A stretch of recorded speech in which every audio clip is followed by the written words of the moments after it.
19 દાહોદ લોકસભા મત વિસ્તારમાં આજે ભારતીય જનતા પાર્ટી દ્વારા તેમના સાંસદ ઉમેદવાર જસવંતસિંહ ભાભોરનું નામાંકન પત્ર ભરવામાં આવ્યું। 2024 સામાન્ય લોકસભા ચૂંટણીના પડઘમ વાગી રહ્યા છે, ત્યારે દાહોદ જિલ્લાની લોકસભાની સીટ ઉપર ચૂંટણીનો ધમધમાટ ફરી શરૂ થઈ ગયો છે, જેના ભાગરૂપે ગઈકાલે ભારતીય જનતા પાર્ટી દ્વારા વિજય વિશ્વાસ રેલી અને વિજય વિશ્વાસ સંમેલન યોજવામાં આવ્યું હતું, જેમાં ભવ્ય જનમેદની ઉમટી પડી હતી।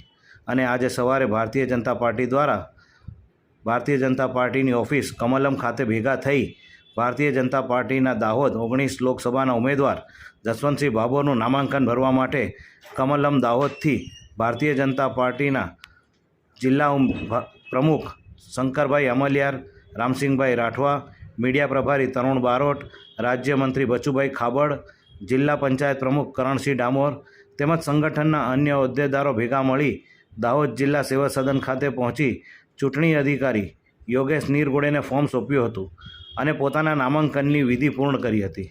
આ પ્રસંગે દાહોદ જિલ્લા સાંસદ જસવંતસિંહ ભાભોરે મીડિયા સાથે વાતચીત કરતાં જણાવ્યું હતું કે તેઓ કેન્દ્રની મોદી સરકારનો ખૂબ ખૂબ આભાર માને છે, કેમ કે કેન્દ્રમાં નેતૃત્વ એ તેમના ઉપર ત્રીજી વખત ભરોસો મૂકી અને ભારતીય જનતા પાર્ટીમાંથી ઉમેદવારી કરાવી છે।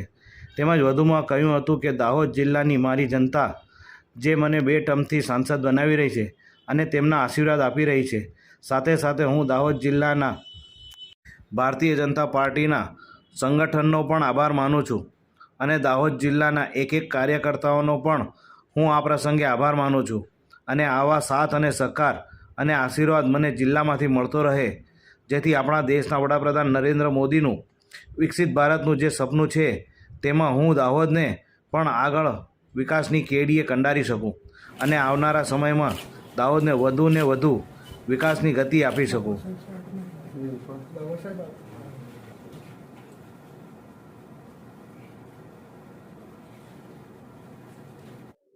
દાહોદ લોકસભા બેઠક માટે આપ સૌના આશીર્વાદથી સતત ત્રીજી ટર્મ ફોર્મ ભરવાની તક મળી છે। વિકસિત ભારતના સંકલ્પને પૂર્ણ કરવા માટે ભારતીય જનતા પાર્ટીની મોદી સરકાર કટિબદ્ધ છે। આપ સૌએ પૂર્ણ વિશ્વાસ મૂક્યો તેને પરિપૂર્ણ કરવા માટે અમે સતત પ્રયાસ કરી રહ્યા છે। મને આજે કહેતા ગૌરવ છે કે 2014થી 2024 એ દાહોદ લોકસભા ક્ષેત્ર માટે આશીર્વાદરૂપ માનનીય પ્રધાનમંત્રી મોદી સાહેબે આ સમયગાળા દરમિયાન અમૃતકાળ સમાન આપણી લોકસભા ક્ષેત્રની અંદર અનેક વિકાસના કામો કર્યા છે। દેશમાં એકમાત્ર નગરપાલિકા સ્માર્ટ સિટીનો સમાવેશ થયો છે, મહત્વાકાંક્ષી જિલ્લો જાહેર કર્યો છે। દાહોદ પરેલની અંદર 20,000 કરોડના ખર્ચે રેલવે એન્જિન બનાવવાનું કારખાનું ખાતમુહૂર્તનું પ્રથમ ચરણ આપણે પૂર્ણ કરી શક્યા છે। મેં ગયા વખતે જ્યારે ફોર્મ ભર્યું ત્યારે આપણે સૌએ પૂછ્યું હતું કે દાહોદનું સિંચાઈનું પાણી અને પીવાના પાણી માટે ગયા વખતે અમે જે દાહોદની જનતાને વચન આપ્યું છે એને પરિપૂર્ણ કરવામાં સફળ થયા છે। 1354 કરોડના ખર્ચે કડાણા પાટા ડુંગરી પાણી લાવીને 1000 ફૂટ લિફ્ટ કરીને 10,000 હેક્ટરમાં સિંચાઈ અમે કરી છે, એનું ગૌરવ છે। એમાં 18 તળાવો ભર્યા છે। પાટા ડુંગરી, અદલવાડા, કબૂતરી, ઉમરિયા, વાંકલેશ્વર ડેમ ભરીને વર્ષોનો જે આ પ્રશ્ન આપણા જિલ્લાનો હતો સિંચાઈનો, એમાં અમને સફળતા મળી છે।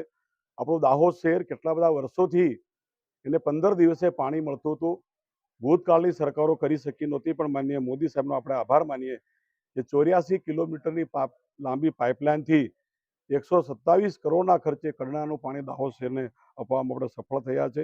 મને કહેતા આજે ખૂબ આનંદ છે કે દાહોદ જિલ્લાની અંદર 50% ગામોને નલથી જલ અમે આપી રહ્યા છે। જે ગામોમાં ટેકનિકલ મુશ્કેલી છે, પાણીનો સ્ત્રોત કે જે કડાણા ડેમમાંથી પાણી લાવીને દરેક ઘરને નળથી જળ મળે એના માટેનો અમે પ્રયાસ કરી રહ્યા છીએ। મને શિક્ષણ માટે કહેતા ગૌરવ છે કે શિક્ષણ માટે Zydus medical college, degree engineer college એ મધ્ય ગુજરાતમાં પહેલું છે। સ્માર્ટ શહેર હોય, પરેલ ખૂબ વર્ષોથી હતું, એમાં માનનીય મોદી સાહેબે 85 કરોડના ખર્ચે એનું પણ કામગીરી થઈ છે। દાહોદ જિલ્લો એ ફાટક મુક્ત